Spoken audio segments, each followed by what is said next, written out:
Hi good morning ಎಲ್ಲರೂ ಹೇಗಿದ್ದೀರಾ? I hope ನೀವೆಲ್ಲರೂ ತುಂಬಾ ಚೆನ್ನಾಗಿದ್ದೀರಾ ಅಂದ್ಕೊಳ್ತೀನಿ. ಈ ವ್ಲಾಗ್ ಬಂದು ಶನಿವಾರದ ವ್ಲಾಗ್ ಆಗಿರುತ್ತೆ. ಶನಿವಾರ ನಾನು ಹಿಂದಿನ ದಿನವೇ ದೋಸೆಗೆ ಹಾಕಿಟ್ಟಿದ್ದೆ. ಮಕ್ಕಳು ಮಸಾಲೆ ದೋಸೆ ಬೇಕಂತ ತುಂಬ ದಿನಗಳಿಂದ ಕೇಳ್ತಾಯಿದ್ರು. ಲಂಚು ಹಾಗೆ ಬೆಳಿಗ್ಗೆನೂ ತಿಂದು ಸ್ವಲ್ಪ ಕಷ್ಟಪಡ್ತಾರೆ, ಅಷ್ಟಾಗಿ ಜಾಸ್ತಿ ತಿನ್ನಲ್ಲ ಅಂಥೇಳಿ ಶನಿವಾರಕ್ಕೆ ಹಾಕ್ಕೊಂಡಿದ್ದೆ. ಶನಿವಾರ ಆದರೆ ಲಂಚ್ ಎಲ್ಲ ಏನಿರಲ್ಲ ಅಲ್ವಾ, ಬೇಗ ಬರ್ತಾರೆ. ಮಧ್ಯಾಹ್ನವೂ ಸಹ ಅದೇ ದೋಸೆ ಮಾಡಿಕೊಡ್ಬೋದು ಅಂತ. ಇದ್ರ ಜೊತೆಗೆ ಮಸಾಲೆ ದೋಸೆ ಬೇರೆ ದಿನ ಮಾಡೋದಾದರೆ ಅದಕ್ಕೆ ಕೆಂಪು ಚಟ್ನಿ ಪಲ್ಯ ಎಲ್ಲ ಮಾಡೋ ತನಕ ಲೇಟ್ ಆಗಿಬಿಡುತ್ತೆ ಅಂಥೇಳಿ ಅವರು ಸಹ ಬೆಳಿಗ್ಗೆ ಹೊತ್ತು ಸರಿಯಾಗಿ ತಿನ್ಕೊಂಡು ಹೋಗಿರಲ್ಲ ಟಿಫನ್ನ. ಹಾಗಾಗಿ ಶನಿವಾರಕ್ಕೆ ನೆನೆ ಹಾಕ್ಕೊಂಡಿದ್ದೆ. ಇದನ್ನು ಸ್ವಲ್ಪ ಚೆನ್ನಾಗಿ ಮಿಕ್ಸ್ ಮಾಡ್ಕೊಂಡ್ಮೇಲೆ 1 ಸ್ಪೂನ್ ಆಗೋಷ್ಟು ಸಕ್ಕರೆ ಹಾಕ್ಕೊಂಡಿದ್ದೀನಿ. ಸಕ್ಕರೆ ಹಾಕೋದ್ರಿಂದ ದೋಸೆ ಗರಿಗರಿಯಾಗಿ ಕಲ್ಲರಾಗಿ ಚೆನ್ನಾಗಿ ಬರುತ್ತೆ. ಇಲ್ಲಿ ನಾನು ಈ ಕಡೆ ಆಲೂಗೆಡ್ಡೆನ ಸಹ ಬೇಯಿಸಿ ಇಟ್ಕೊಂಡಿದ್ದೆ. ಮಸಾಲೆ ದೋಸೆಗೆ ಕೆಂಪು ಚಟ್ನಿ ರೆಡಿ ಮಾಡ್ಕೊಳ್ಳೋದಕ್ಕೆ ಒಂದು ಪಾತ್ರೆಗೆ ಸ್ವಲ್ಪ ಬಿಸಿನೀರನ್ನ ಹಾಕ್ಕೊಂಡು 8ರಿಂದ 9 ಆಗೋಷ್ಟು ಬ್ಯಾಡಗೆ ಮೆಣಸಿನ್ಕಾಯಿನ ನೆನೆ ಹಾಕ್ಕೊಳ್ತಾ ಇದ್ದೀನಿ.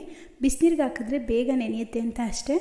ಇದು ನೆನೆಯಷ್ಟರಲ್ಲಿ ಚಟ್ನಿನ ರೆಡಿ ಮಾಡ್ಕೊಳ್ಳೋದಕ್ಕಾಗಿ ಸ್ವಲ್ಪ ತೆಂಗಿನಕಾಯಿ, ಸ್ವಲ್ಪ ಕಡಲೆ, ಖಾರಕ್ಕೆ ಎಷ್ಟು ಬೇಕಷ್ಟು ಹಸಿಮೆಣಸಿನ್ಕಾಯಿ, ಸ್ವಲ್ಪ ಪುದೀನ ಎಲೆಗಳು, 4ರಿಂದ 5 ಆಗುವಷ್ಟು ಬೆಳ್ಳುಳ್ಳಿ ಎಸಳು, 1/4 ಇಂಚ್ ಆಗುವಷ್ಟು ಶುಂಠಿ, ಸ್ವಲ್ಪ ಕೊತ್ತಂಬರಿ ಸೊಪ್ಪನ್ನ ಹಾಕ್ಕೊಳ್ತಾ ಇದ್ದೀನಿ. ಇದ್ರ ಜೊತೆಗೆ ಒಂದು 10 ಎಲೆ ಆಗುವಷ್ಟು ಕರಿಬೇವಿನ ಎಲೆಗಳು, ರುಚಿಗೆ ಎಷ್ಟು ಬೇಕಾಗುತ್ತೆ ಅಷ್ಟು ಉಪ್ಪು, ಸ್ವಲ್ಪ ನೀರನ್ನು ಸೇರಿಸ್ಕೊಂಡು ಚಟ್ನಿನ ರುಬ್ಕೊಂಡ್ರೆ ದೋಸೆಗೆ ಚಟ್ನಿ ರೆಡಿ ಆಗುತ್ತೆ. ಈಗ ಇನ್ನೊಂದು ಮಿಕ್ಸರ್ ಜಾರ್ಗೆ ನಾನಿಲ್ಲಿ ಬ್ಯಾಡಗೆ ಮೆಣಸಿನ್ಕಾಯಿ ತೋರಿಸ್ತಾ ಇದ್ದೀನಿ ನೋಡಿ. ಕೈಯಲ್ಲಿ ಈ ರೀತಿ ಕಿವುಚಿದ್ರೆ ಅದು ಚೆನ್ನಾಗಿ ಮೆತ್ತಗಿರಬೇಕು, ಆ ರೀತಿಯಾಗಿ ನೆಂದಿರಬೇಕು. ಈಗ ನೆಂದಿರೋ ಬ್ಯಾಡಗೆ ಮೆಣಸಿನ್ಕಾಯಿನ ಮಿಕ್ಸರ್ ಜಾರ್ಗೆ ಹಾಕ್ಕೊಂಡು ಸ್ವಲ್ಪ ಕಡಲೆ, ಇದಕ್ಕೆ ಒಂದು ಅರ್ಧ ಆಗೋಷ್ಟು ಈರುಳ್ಳಿ, ಸ್ವಲ್ಪ ಬೆಳ್ಳುಳ್ಳಿ, ಒಂದು 4ರಿಂದ 5 ಎಸಲಾಗೋಷ್ಟು ಬೆಳ್ಳುಳ್ಳಿ ಹಾಕ್ಕೊಂಡ್ರೆ ಸಾಕು. 1/4 ಟೀ ಸ್ಪೂನ್ ಆಗೋಷ್ಟು ಮೆಣಸುಕಾಳು, ನಂತರ ಸ್ವಲ್ಪ ಉಪ್ಪು. ನಾವು ಪಲ್ಯಕ್ಕೆ, ಚಟ್ನಿಗೆ, ದೋಸೆ ಹಿಟ್ಟಿಗೆ ಎಲ್ಲ ಉಪ್ಪು ಹಾಕಿರೋದ್ರಿಂದ ಇಲ್ಲಿ ನೋಡಿಕೊಂಡು ಉಪ್ಪನ್ನ ಹಾಕ್ಕೋಬೇಕು. ಇದಕ್ಕೆ ನಾವು ಮೆಣಸಿನ್ಕಾಯಿ ನೆನೆ ಹಾಕಿದ್ವಲ್ಲ ಆ ನೀರನ್ನೇ ಸ್ವಲ್ಪ ಹಾಕ್ಕೊಂಡು ಗಟ್ಟಿಯಾಗಿ ರುಬ್ಕೋಬೇಕಾಗತ್ತೆ. ಕೆಂಪು ಚಟ್ನಿ ನೀರು ರೀತಿಯಾಗಾದರೆ ನಾವು ದೋಸೆ ಮೇಲೆ ಹಚ್ಚಿದಾಗ ದೋಸೆ ಗರ್ಗರಿಯಾಗಿ ಆಗೋ ಬದಲು ಮೆತ್ತಗಾಗುತ್ತೆ. ಈಗ ಇಲ್ಲಿ ಪಲ್ಯ ಮಾಡ್ಕೊಳ್ಳೋಣ ಅಂತ ಕಡಾಯಿಗೆ ಸ್ವಲ್ಪ ಸಾಸಿವೆ, ಕರಿಬೇವು, ಹಸಿಮೆಣಸಿನ್ಕಾಯಿನ ಹಾಕ್ಕೊಂಡು ಒಗ್ಗರಣೆ ಮಾಡ್ಕೊಳ್ತಾ ಇದ್ದೀನಿ. ನಾನು ಕಡಲೆಬೇಳೆ ಹಾಕ್ತಾಯಿಲ್ಲ. ಕಡಲೆಬೇಳೆ ಹಾಕಿದ್ರೆ ನಮ್ಮ ಮನೇಲಿ ಇಷ್ಟಪಡಲ್ಲ, ಹಾಗಾಗಿ ಕಡಲೆಬೇಳೆನ ಸ್ಕಿಪ್ ಮಾಡ್ಕೊಂಡಿದ್ದೀನಿ. ಇದಕ್ಕೆ 2 ಈರುಳ್ಳಿನ ಹಾಕ್ಕೊಂಡು ಈರುಳ್ಳಿನ ಸ್ವಲ್ಪ ಫ್ರೈ ಮಾಡ್ಕೋಬೇಕು. ತುಂಬ ಜಾಸ್ತಿ ಫ್ರೈ ಮಾಡೋದಿಲ್ಲ, ನಾನು ಸ್ವಲ್ಪ ಲೈಟಾಗಿ ಫ್ರೈ ಮಾಡ್ಕೊಳ್ತೀನಿ. ಈರುಳ್ಳಿ ಎಲ್ಲ ಚೆನ್ನಾಗಿ ಫ್ರೈ ಆಗ್ತಿದೆ ಅನ್ನೋ ಸಮಯದಲ್ಲಿ ಸ್ವಲ್ಪ ಅರಿಶಿನ ಹಾಕ್ಕೊಳ್ತಾ ಇದ್ದೀನಿ. ಇದಕ್ಕೆ ಇವಾಗ ರುಚಿಗೆ ಎಷ್ಟು ಬೇಕಾಗುತ್ತೆ ಅಷ್ಟು ಉಪ್ಪನ್ನು ಸೇರಿಸ್ಕೊಳ್ತಾ ಇದ್ದೀನಿ. ಇದಿಷ್ಟನ್ನು ಹಾಕ್ಕೊಂಡು ಸ್ವಲ್ಪ ಚೆನ್ನಾಗಿ ಮಿಕ್ಸ್ ಮಾಡ್ಕೋಬೇಕು. ಈಗ ಸ್ಟವ್ನ ಲೋ ಫ್ಲೇಮಲ್ಲಿ ಇಟ್ಕೊಂಡು ನಾವು ಬೇಯಿಸಿ ಆಲೂಗೆಡ್ಡೆನ ಈ ರೀತಿಯಾಗಿ ಮ್ಯಾಶ್ ಮಾಡಿ ಇಟ್ಕೊಂಡಿದ್ದೆ, ಅದನ್ನು ಹಾಕ್ಕೊಳ್ತಾ ಇದ್ದೀನಿ. ಆಲೂಗೆಡ್ಡೆ ಪಲ್ಯಕ್ಕೆ ಯಾವಾಗಲೂ ಸ್ವಲ್ಪ ಆಲೂಗೆಡ್ಡೆ ಚೆನ್ನಾಗಿ ಬೆಂದಿರಬೇಕು. ಗಂಟುಕಲ್ ರೀತಿ ಇದ್ದರೆ ತಿನ್ನೋದಕ್ಕೆ ಅಷ್ಟು ಚೆನ್ನಾಗಿರೋದಿಲ್ಲ. ಆಲೂಗೆಡ್ಡೆ ಹಾಕ್ಕೊಂಡು ಸ್ವಲ್ಪ ಮಿಕ್ಸ್ ಮಾಡ್ಕೊಂಡ್ಮೇಲೆ ಇದಕ್ಕೆ ಕೊತ್ತಂಬರಿ ಸೊಪ್ಪನ್ನ ಹಾಕ್ಕೊಳ್ತಿದ್ದೀನಿ. ಜೊತೆಗೆ ಸ್ವಲ್ಪ ನಿಂಬೆಹಣ್ಣಿನ ರಸ, 3ರಿಂದ 4 ಡ್ರಾಪ್ ಆಗುವಷ್ಟು ನಿಂಬೆಹಣ್ಣಿನ ರಸ ಹಾಕ್ಕೊಂಡ್ರೆ ಸಾಕು. ಆ ಪಲ್ಯನೆಲ್ಲ ಮಾಡಿ ಮಕ್ಕಳಿಗೆ ದೋಸೆನೆಲ್ಲ ಹಾಕಿ ಅವ್ರಿಗೂ ಲಂಚ್ ಬಾಕ್ಸ್ನೆಲ್ಲ ಹಾಕ್ಕೊಟ್ಟು ಅವ್ರನ್ನ ಸ್ಕೂಲಿಗೆ ಕಳಿಸಿದ ಮೇಲೆ ಫ್ರೆಶ್ ಅಪ್ ಆಗಿ ಮನೇಲಿ ಮೊದಲು ಪೂಜೆನ ಮಾಡಿ ನಂತರ ದೇವಸ್ಥಾನಕ್ಕೆ ಹೋಗೋಣ ಅಂತ ರೆಡಿಯಾಗಿದ್ದೀನಿ. ದೇವಸ್ಥಾನಕ್ಕೆ ಅಭಿಷೇಕ ಕೊಟ್ಟಿದ್ವಿ, ಹಾಗಾಗಿ ರೆಡಿಯಾಗಿದ್ದೀನಿ. ಈಗ ಅಲ್ಲಿ ಹೋಗಿ ಅಭಿಷೇಕ ಎಲ್ಲ ಮುಗಿಸ್ಕೊಂಡು ಬಂದು ತಿಂಡಿನ ಮಾಡಿ ವಿಡಿಯೋನ ಕಂಟಿನ್ಯೂ ಮಾಡ್ತೀನಿ. ದೇವಸ್ಥಾನದಲ್ಲಿ ಪೂಜೆನ ಮುಗಿಸಿ ಮನೆಗೆ ಬರೋಷ್ಟರಲ್ಲಿ 11 ಗಂಟೆ ಆಗಿತ್ತು. ನಾನು ಅವರಿಬ್ಬರು ತಿಂಡಿ ತಿಂದಿರಲಿಲ್ವಲ್ಲ, ಮೊದಲು ತಿಂಡಿನ ತಿನ್ಕೊಂಬಿಡೋಣ, ಆಮೇಲೆ ಬೇರೆ ಕೆಲಸಗಳನ್ನ ಮಾಡೋಣ ಅಂತ ತಿಂಡಿನ ಮಾಡ್ತಾಯಿದ್ದೆ. ನಾನು ದೋಸೆನೆಲ್ಲ ಸ್ವಲ್ಪ ಹಾಗೆ ಬಿಸಿಯಾಗಿಯೇ ಹಾಕ್ಕೊಟ್ರೆ ಅವರು ಇಷ್ಟಪಟ್ಟು ತಿನ್ನೋದು, ನನಗೂ ಫಸ್ಟಾಗಿ ತಿನ್ನೋದಕ್ಕಾಗೋದು. ದೋಸೆ ತಣ್ಣಗಾದ್ರೂ ಅಂತ ನನಗೆ ತಿನ್ನೋದಕ್ಕೆ ಆಗೋಲ್ಲ, ಹಾಗಾಗಿ ಬಂದ ಮೇಲೆ ನಾನು ದೋಸೆನ ಹಾಕ್ಕೊಳ್ತಾ ಇದ್ದೀನಿ. ಮೊದಲಾದರೆ ಅವರು ಸ್ವಲ್ಪ ಫ್ರೀ ಇರ್ತಿದ್ರು, ಪ್ರತಿ ಶನಿವಾರ ದೇವಸ್ಥಾನಕ್ಕೆ ಕರ್ಕೊ ಹೋಗ್ತಾಯಿದ್ರು. ಈಗ ಅಷ್ಟಾಗಿ ಅವ್ರಿಗೂ ಫ್ರೀ ಇರಲ್ಲ. ನನಗೂ ಸ್ವಲ್ಪ ಮನೇಲಿ 2 ಚಾನಲ್ ಇರೋದ್ರಿಂದ 2 ಚಾನಲ್ನ ಮೇಂಟೈನ್ ಮಾಡೋದಕ್ಕೆ ತುಂಬ ಕಷ್ಟ ಅನ್ನಿಸ್ತಾ ಇದೆ. ವಿಡಿಯೋ ಅದು ಇದು ಕೆಲಸಗಳೇ ಆಗ್ತಿದೆ ಅಂಥೇಳಿ ಸರಿಯಾಗಿ ದೇವಸ್ಥಾನಕ್ಕೆ ಹೋಗ್ತಿರಲಿಲ್ಲ. ಬಟ್ ಈ ಶನಿವಾರ ಹೋಗಲೇಬೇಕು ಅಂತ ಹಿಂದಿನ ದಿನವೇ ಹೋಗಿ ಅಭಿಷೇಕಕ್ಕೆ ಕೊಟ್ಟು ಬಂದಿದ್ದರು. ಅಭಿಷೇಕ ಎಲ್ಲ ಚೆನ್ನಾಗಾಗಿತ್ತು. ಬಟ್ ಈ ಸಲ ಅವರು ನಾವು ಕೊಟ್ಟಿದ್ದು ಪಂಚಾಮೃತ ಅಭಿಷೇಕಕ್ಕೆ, ಆದರೆ ಅವರು ನಮಗೆ ಕೊಟ್ಟಿರೋದು ಬಂದು ಪುಳಿಯೋಗರೆ ಕೊಟ್ಟಿದ್ರು. ಒಂದು ಬಾಕ್ಸ್ ಫುಲ್ ಪುಳಿಯೋಗರೆನೇ ಕೊಟ್ಟಿದ್ರು. ಗೊತ್ತಿಲ್ಲ ಖಾಲಿಯಾಗಿತ್ತಂತ ಪುಳಿಯೋಗರೆ ಕೊಟ್ಟರು ಏನಂತ ಗೊತ್ತಿಲ್ಲ, ಬಟ್ ಪ್ರಸಾದ ಅಂತ ಕೊಟ್ಟಿದ್ರು. ಲಾಸ್ಟ್ ಟೈಮ್ ನಾನು 2 ಸಲ ಅಭಿಷೇಕ ಕೊಟ್ಟಾಗ್ಲೂ ನನಗೆ ಪಂಚಾಮೃತನೇ ಕೊಟ್ಟಿದ್ರು ಪ್ರಸಾದ ಅಂತ. ಬಟ್ ಈ ಸಲ ಮಾತ್ರ ಪುಳಿಯೋಗರೆ ಕೊಟ್ಟಿದ್ದಾರೆ. ಅದನ್ನು ಬಂದು ಮನೆ ಹತ್ರ ಇರೋ ಒಂದು 2-3 ಜನಕ್ಕೆ ಕೊಟ್ಟು ನಾವು ಸಹ ಪ್ರಸಾದನ ತೊಗೊಂಡು ತಿಂಡಿನ ಮಾಡಿ ಮುಗಿಸಿದ್ವಿ. ಅಷ್ಟರಲ್ಲಿ ನಾನೊಂದು ಪ್ರಾಡಕ್ಟ್ನ ಆರ್ಡ್ರ್ ಮಾಡಿದ್ದೆ, ಅದು ಬಂದಿತ್ತು. ನನ್ನ ಹತ್ರ ಡ್ರೈ ಫ್ರೂಟ್ಸ್ ಕಟ್ಟರ್ ಇರಲಿಲ್ಲ. ಯಾವಾಗಲೂ ಗೋಡಂಬಿ ಬಾದಾಮಿನ ಕಟ್ ಮಾಡೋದಕ್ಕೆ ಹೋಗಿ ಕೈಗಳನ್ನ ಗಾಯ ಮಾಡ್ಕೊಳ್ತಾ ಇದ್ದೆ, ಬೆರಳೆಲ್ಲ. ಹಾಗಾಗಿ ಒಂದು ಡ್ರೈ ಫ್ರೂಟ್ಸ್ ಕಟ್ಟರ್ ಬೇಕಂತ ಆರ್ಡರ್ ಮಾಡಿದ್ದೆ. ಇದಂತೂ ತುಂಬಾ ಚೆನ್ನಾಗಿತ್ತು, ಚೆನ್ನಾಗಿ ಪೀಸ್ಗಳಾಯ್ತಾಯಿತ್ತು, ಬಾದಾಮಿ ಪಿಸ್ತಾ ಎಲ್ಲ. ನಾನು ಇದನ್ನು ತೊಗೊಂಡಿದ್ದು ಮೀಶೋನಲ್ಲಿ. ಇದ್ರ ಪ್ರೈಸ್ ಬಂದು ₹106. ನಿಮಗೂ ಈ ಪ್ರಾಡಕ್ಟ್ ಏನಾದ್ರು ಬೇಕಿದ್ರೆ ಡಿಸ್ಕ್ರಿಪ್ಷನ್ ಲಿಂಕ್ ಹಾಕಿರ್ತೀನಿ, ಚೆಕ್ ಮಾಡಿ. ನಾನು ಅವರು ಇಬ್ಬರು ತಿಂಡಿ ತಿನ್ನೋದು ತುಂಬ ಲೇಟ್ ಆಗಿತ್ತಲ್ಲ, ಹಾಗಾಗಿ ಮಧ್ಯಾಹ್ನ ಅಡುಗೆ ಬೇಡ, ಪ್ರಸಾದ ಅಂತ ಕೊಟ್ಟಿರೋ ಪುಳಿಯೋಗರೆನೂ ಜಾಸ್ತಿ ಇತ್ತು, ಅದನ್ನೇ ಇಬ್ಬರು ತಿನ್ಕೊಳ್ಳೋಣ ಅಂಥೇಳಿ ಮಧ್ಯಾಹ್ನ ಅಡುಗೆನ ಮಾಡಲಿಲ್ಲ. ನನಗೆ ಸ್ವಲ್ಪ ಏನಾದರೂ ಕೂತಿದ್ರೆ ಏನಾದ್ರು ಬೇರೆ ಬೇರೆ ಕೆಲಸ ಮಾಡೋಣ ಅಂತ ಅನ್ನಿಸ್ತಾ ಇರುತ್ತೆ. ಹಾಗಾಗಿ ಮಿಷ್ಟಿ ದಹಿನ ರೆಡಿ ಮಾಡ್ಕೊಳ್ಳೋಣ ಅಂತ ಒಂದು ಕಡಾಯಿಗೆ 1 ಲೀಟರ್ ಆಗುವಷ್ಟು ಹಾಲನ್ನು ಹಾಕ್ಕೊಂಡಿದ್ದೀನಿ. ಇಷ್ಟು ದಿನ ಸ್ವಲ್ಪ ಚಳಿ ಗಾಳಿ ಇರೋದ್ರಿಂದ ಮಕ್ಕಳಿಗೆ ಮೊಸರನ್ನೆಲ್ಲ ಕೊಡೋದು ತುಂಬಾ ಕಡಿಮೆ ಆಗಿತ್ತು.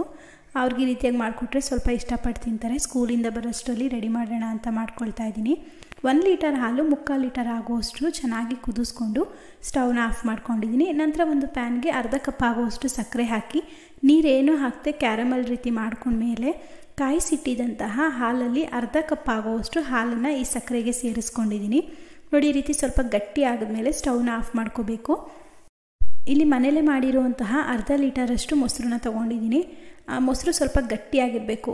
ಒಂದು ವೇಳೆ ಗಟ್ಟಿಯಾಗಿಲ್ಲ ಅಂತ ಅಂದರೆ ಒಂದು ಬಟ್ಟೆಗೆ ಮೊಸರನ್ನ ಹಾಕಿಬಿಟ್ಟು ನೀರನ್ನು ಸೋರೋದಕ್ಕೆ ಬಿಡಿ, ಆಗ ಗಟ್ಟಿ ಮೊಸರು ರೆಡಿ ಆಗುತ್ತೆ. ಈ ಮೊಸರನ್ನ ಒಂದು ಬೌಲ್ಗೆ ಹಾಕ್ಕೊಂಡು ಚೆನ್ನಾಗಿ ಅದನ್ನು ಮಿಕ್ಸ್ ಮಾಡ್ಕೊಳ್ಳಿ. ಕ್ರೀಮಿ ಟೆಕ್ಸ್ಚರ್ ಬರಬೇಕು. ನಂತರ ನಾವು ಸಕ್ಕರೆ ಕ್ಯಾರಮಲ್ ಮಾಡಿಟ್ಟಿದ್ವಲ್ಲ ಅದನ್ನು ಹಾಕಿ ಮಿಕ್ಸ್ ಮಾಡಿಕೊಂಡು ಕಾಯಿಸಿಟ್ಟಿದ್ದಂತಹ ಮಿಕ್ಕಿರೋ ಹಾಲನ್ನು ಸಹ ಇದಕ್ಕೆ ಸೇರಿಸಿ ಕ್ಲೀನಾಗಿ ಇದನ್ನು ಕೈಯಾಡಿಸ್ಕೊಳ್ಬೇಕು. ಅದರಲ್ಲಿರುವಂತಹ ಗಂಟುಗಳೆಲ್ಲ ಕಡಿಮೆ ಆಗಿ ನಮಗೆ ಕ್ರೀಮಿ ಟೆಕ್ಸ್ಚರಲ್ಲಿ ಬರಬೇಕು. ಆ ರೀತಿಯಾಗಿ ಇದನ್ನು ಮಿಕ್ಸ್ ಮಾಡ್ಕೊಂಡಿದ್ದೀನಿ. ಆದರೂ ಸ್ಟೀಲ್ ಕಪ್ ಅಥವಾ ಮಣ್ಣಿನ ಮಡಿಕೆಗಳಿದ್ರೆ ಅಥವಾ ಮಣ್ಣಿನ ಗ್ಲಾಸ್ಗಳಿದ್ರೆ ಅದಕ್ಕೆ ಈ ರೀತಿಯಾಗಿ ಹಾಕ್ಕೋಬೇಕು. ಆದಷ್ಟು ಸ್ವಲ್ಪ ಈ ಮೊಸರನ್ನೆಲ್ಲ ಆ ಮಣ್ಣಿನ ಪಾತ್ರೆಗಳಿಗೆ ಹಾಕ್ಕೊಂಡ್ರೆ ಮೊಸರು ತುಂಬ ಚೆನ್ನಾಗಿ ಗಟ್ಟಿಯಾಗಿ ಬರುತ್ತೆ. ನನ್ನ ಹತ್ರ ಇಲ್ಲಿ ಮಣ್ಣಿಂದು ಬೌಲು ಮತ್ತು ಕಪ್ಪಿತ್ತು, ಅದಕ್ಕೆ ಹಾಕ್ಕೊಂಡಿದ್ದೀನಿ. ಈಗ ಇದು ಗಾಳಿ ಆಡದೇ ಇರೋ ರೀತಿ ಒಂದು ಫ್ಯೋಲ್ ಪೇಪರ್ನ ಈ ರೀತಿಯಾಗಿ ಕವರ್ ಮಾಡ್ಕೊಳ್ತಿದ್ದೀನಿ. ಈ ರೀತಿ ಪೇಪರ್ ಇಲ್ಲ ಅಂತಂದರೆ ತಟ್ಟೆ ಮುಚ್ಚಿನೂ ಸಹ ಇಡ್ಬೋದು, ಆದರೆ ಗಾಳಿ ಆಡಬಾರ್ದು ಅಷ್ಟೇ. ಇದನ್ನು ಈಗ ಬೆಚ್ಚಗಿರುವಂತಹ ಜಾಗದಲ್ಲಿ 8 ರಿಂದ 9 ಗಂಟೆಗಳ ಕಾಲ ಹಾಗೆ ಬಿಟ್ಬಿಡ್ತೀನಿ. ಅಂದರೆ ಬೆಳಿಗ್ಗೆ ಇಟ್ಟಿದ್ದೀನಿ, ಸಂಜೆ ತನಕ ಹಾಗೆ ಬಿಟ್ಟು ಡಿಮಾರ್ಟ್ಗೆ ಹೋಗೋದಿತ್ತು, ಹಾಗಾಗಿ ರೆಡಿಯಾಗಿ ಮೊದಲು ಡಿಮಾರ್ಟ್ಗೆ ಹೋಗ್ಬಿಡೋಣ ಅಂತ ಹೊರಟ್ವಿ. ನಾವು ಮೇಯ್ನ್ ಡಿಮಾರ್ಟ್ಗೆ ಹೋಗಿದ್ದೆ ಈ ರೀತಿ ಒಂದು ಟ್ರಾಲಿ ಸೂಟ್ಕೇಸ್ನ ತರಬೇಕಂತ. ಮನೇಲಿ ಆಲ್ರೆಡಿ 3 ಸೂಟ್ಕೇಸ್ ಇದೆ, ಬಟ್ ಅದು ಬಂದು ಅದಕ್ಕಿಂತ ಚಿಕ್ಕದು ಮಿನಿ ಸೈಜಲ್ಲಿ ಬೇಕಂದ್ಬಿಟ್ಟು ಇದನ್ನು ತಂದ್ವಿ. ಇದು 7 ಇಯರ್ಸ್ ವ್ಯಾರಂಟಿ ಇತ್ತು. ಇದ್ರ ಪ್ರೈಸ್ ಬಂದು 2100 ರೂಪೀಸು. ಚೆನ್ನಾಗಿತ್ತು, ಕ್ವಾಲಿಟಿ ವೈಸ್ ಎಲ್ಲ ಚೆನ್ನಾಗಿತ್ತು ಅಂತ ಇದನ್ನೇ ತಂದ್ವಿ. ಇದರಲ್ಲಿ ಕಲರ್ಸ್ ಕೇಳಿದ್ವಿ, ಬ್ಲ್ಯಾಕ್ ಆ್ಯಂಡ್ ಗ್ರೇ ಕಲರ್ ಇದೆಯಾ ಅಂತ. ಅದು 2 ಕಲರು ಇರಲಿಲ್ಲ, ರೆಡ್ ಮತ್ತು ಈ ರೀತಿ ಸ್ಕೈ ಬ್ಲೂ ಕಲರ್ ಇದ್ದಿದ್ದು. ರೆಡ್ಗಿಂತ ಇದೆ ಸ್ವಲ್ಪ ಬೆಟರ್ ಅಂತ ಅನ್ನಿಸ್ತು ಅಂತೇಳಿ ಇದನ್ನೇ ತೊಗೊಬಂದ್ವಿ. ಚೆನ್ನಾಗಿದೆ. ಇದನ್ನು ಆನ್ಲೈನಲ್ಲಿ ರಿಜಿಸ್ಟ್ರೇಷನ್ ಮಾಡಿದ್ರೆ ಎಕ್ಸ್ಟ್ರಾ 6 ಮಂತ್ ನಿಮಗೆ ವ್ಯಾರಂಟಿ ಬರುತ್ತೆ ಅಂತ ಹೇಳಿದ್ದಾರೆ. ಚೆನ್ನಾಗಿದೆ ಅಂದ್ಬಿಟ್ಟು ಇದನ್ನೇ ತೊಗೊಬಂದೆ. ಇರುತ್ತೆ, ಕಾಣಿಸ್ತಾ ಇದೆಯಾ ನಿಮಗೆ? ವಿಡಿಯೋ ತುಂಬ ದೊಡ್ಡದಾಗಿ ಕಾಣಿಸ್ತಾ ಇರ್ಬೋದು, ಇದಿರೋದೇ ತುಂಬಾ ಚಿಕ್ಕದು, ನಿಮಗೆ ವಿಡಿಯೋ ಸ್ವಲ್ಪ ದೊಡ್ಡದಾಗಿ ಕಾಣಿಸುತ್ತೆ ಅಷ್ಟೇ. ಸೊ ಇದನ್ನು ಆದಮೇಲೆ ನೆಕ್ಸ್ಟು ಈ ರೀತಿಯಾಗಿ ನನಗೊಂದು ಸ್ಟೋರೇಜ್ ಬಾಕ್ಸ್ ಬೇಕಿತ್ತು. ಲಾಸ್ಟ್ ನಾನು ಎಷ್ಟು ಸಲ ಡಿಮಾರ್ಟ್ಗೆ ಹೋದ್ರೂ ಇದನ್ನು ನೋಡಿ ಇಟ್ಬಿಟ್ಟು ವಾಪಸ್ ಬರ್ತಾಯಿದೆ. ಈ ಸಲ ತೊಗೊಬಿಡೋಣ ಅಂಥೇಳಿ ಈ ರೀತಿ ಒಂದು ಸ್ಟೋರೇಜ್ ಬಾಕ್ಸ್ನ ತೊಗೊಂಡೆ. ಇದನ್ನೇ ಯಾಕೆ ತೊಗೊಂಡೆ ಅಂದರೆ ನಾನು ಬಂದು ದಿನಸಿಗಳನ್ನ ಸ್ವಲ್ಪ 2-3 ಎಕ್ಸ್ಟ್ರಾ ಬಾಕ್ಸ್ಗಳಲ್ಲಿ ಇಟ್ಟಿರ್ತೀನಿ. ಯಾವ್ದು ಎಕ್ಸ್ಟ್ರಾ ದಿನಸಿ ಇರುತ್ತೆ ಅದನ್ನು 3-3 2-2 ಬಾಕ್ಸಲ್ಲೆಲ್ಲ ತುಂಬಿ ಇಟ್ಟಿರ್ತಿದ್ದೆ. ತುಂಬ ಎಲ್ಲ ಪೀಸ್ ಥರ ಇತ್ತು, ಹುಡುಕ್ಬೇಕಿತ್ತು ಏನಾದರೂ ಬೇಕಿದ್ರೆ. ಹಾಗಾಗಿ ಇದಕ್ಕೆ ಒಂದಕ್ಕೆ ಹಾಕಿಟ್ರೆ ಎಲ್ಲ ಒಂದೇ ಕಡೆ ಸಿಗುತ್ತೆ, ಜೊತೆಗೆ ಮಂಚದ ಕೆಳಗಡೆ ತಳ್ಬೋದು, ಸ್ವಲ್ಪ ಜಾಗ ಸೇವ್ ಆಗುತ್ತೆ ಅಂತ ಹೇಳ್ಬಿಟ್ಟು ಇದನ್ನು ತೊಗೊಂಡೆ. ಚೆನ್ನಾಗಿದೆ ಇದು ನೋಡಿ, ಈ ಥರ ತುಂಬ ದೊಡ್ಡದಾಗಿದೆ.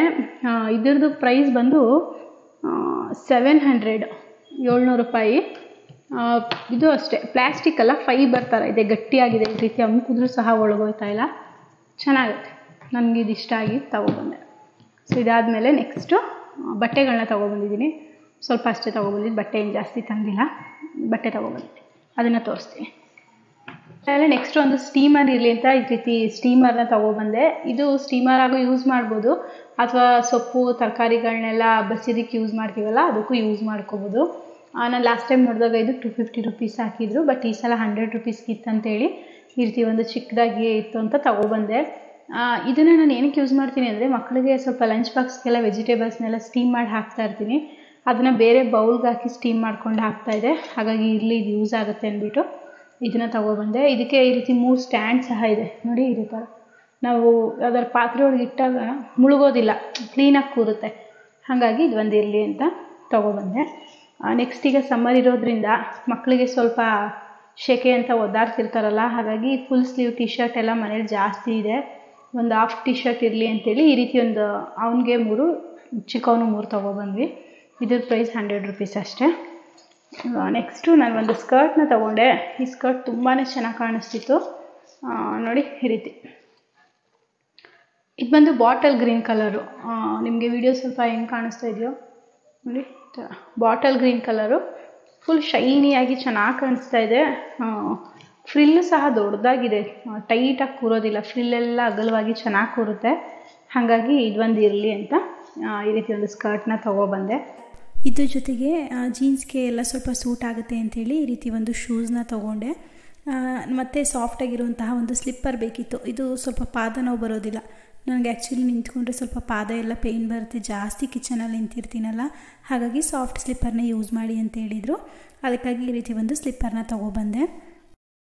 ಆದಮೇಲೆ ಮಕ್ಕಳಿಗೆ ಸ್ವಲ್ಪ ಬಿಸ್ಕೆಟ್ ಚಾಕ್ಲೇಟ್ಸ್ ಎಲ್ಲ ಇತ್ತು, ಅದನ್ನು ತೊಗೊಂಡು ವಾಪಸ್ ಬಂದ್ವಿ. ನಾನು ಮಗ್ನ ತೊಗೋಬೇಕಿತ್ತು, ಕಾಫಿ ಮಗ್ಗೆಲ್ಲ.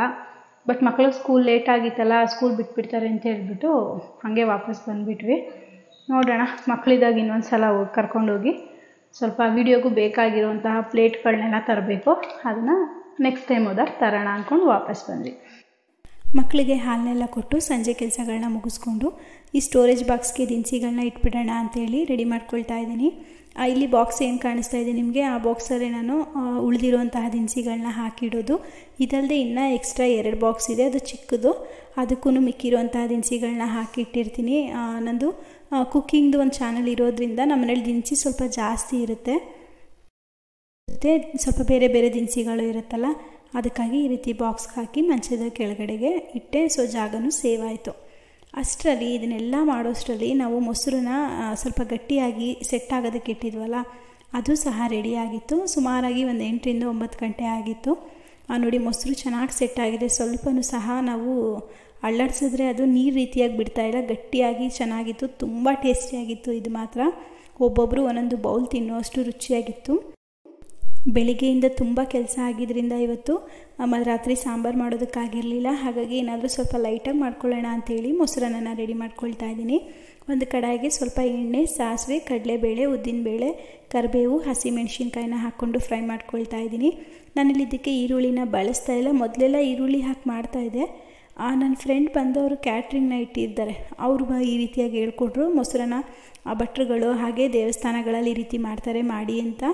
ಸೊ ಅದಕ್ಕಾಗಿ ಈ ರೀತಿಯೇ ನಾನು ಮೊಸರನ್ನ ಮಾಡ್ಕೊಳ್ಳೋದು. ಒಗ್ಗರಣೆನ ಮಾಡ್ಕೊಂಡ್ಮೇಲೆ ಸ್ವಲ್ಪ ನೀರನ್ನು ಸೇರಿಸ್ಕೊಂಡು ಸ್ಟವ್ನ ಆಫ್ ಮಾಡಿಕೊಂಡು ಅದಕ್ಕೆ ಸ್ವಲ್ಪ ಮೊಸರನ್ನ ಹಾಕ್ಕೊಳ್ತಾ ಇದ್ದೀನಿ. ಹಸಿ ತೆಂಗಿನಕಾಯಿ ತುರಿನ ಸೇರಿಸ್ಕೊಳ್ತಿದ್ದೀನಿ. ನಾನು ಮೊಸರು ಎಷ್ಟು ಅಳತೆಲಿ ತೊಗೊಂಡಿದ್ದೀನಿ ಅದೇ ಅಳತೆಲೇ ಹಾಲನ್ನು ಸಹ ಹಾಕ್ಕೊಳ್ತಾ ಇದ್ದೀನಿ. ಇದ್ರ ಜೊತೆಗೆ ಸ್ವಲ್ಪ ಕೊತ್ತಂಬರಿ ಸೊಪ್ಪನ್ನ ಸೇರಿಸ್ಕೊಂಡು ಮಿಕ್ಸ್ ಮಾಡಿ ತಣ್ಣಗಾಗಿರುವಂಥ ಅನ್ನನ ಇದಕ್ಕೆ ಹಾಕಿ ಮಿಕ್ಸ್ ಮಾಡಿಕೊಂಡ್ರೆ ತುಂಬ ರುಚಿಯಾಗಿರುತ್ತೆ. ಈ ರೀತಿ ಮೊಸರನ್ನ ಮಾಡಿದ್ರೆ ಹಾಲನ್ನ ಹಾಕೋದ್ರಿಂದ ಮೊಸರನ್ನ ಗಟ್ಟಿಯಾಗಲ್ಲ. ನಾವು ಮಾಡಿದಾಗ ಏನು ಹದದಲ್ಲಿ ಇರುತ್ತೆ ಅದೇ ಹದದಲ್ಲೇ ಇರುತ್ತೆ. ಇದಿಷ್ಟು ನನ್ನ ಇವತ್ತಿನ ವ್ಲಾಗ್ ಆಗಿತ್ತು. ಈ ವಿಡಿಯೋ ನಿಮಗೆ ಇಷ್ಟ ಆಗಿದ್ರೆ ನನ್ನ ಚಾನಲ್ ಸಬ್ಸ್ಕ್ರೈಬ್ ಮಾಡ್ಕೊಳ್ಳಿ, ಹಾಗೆ ಲೈಕ್ ಮಾಡಿ. Thank you.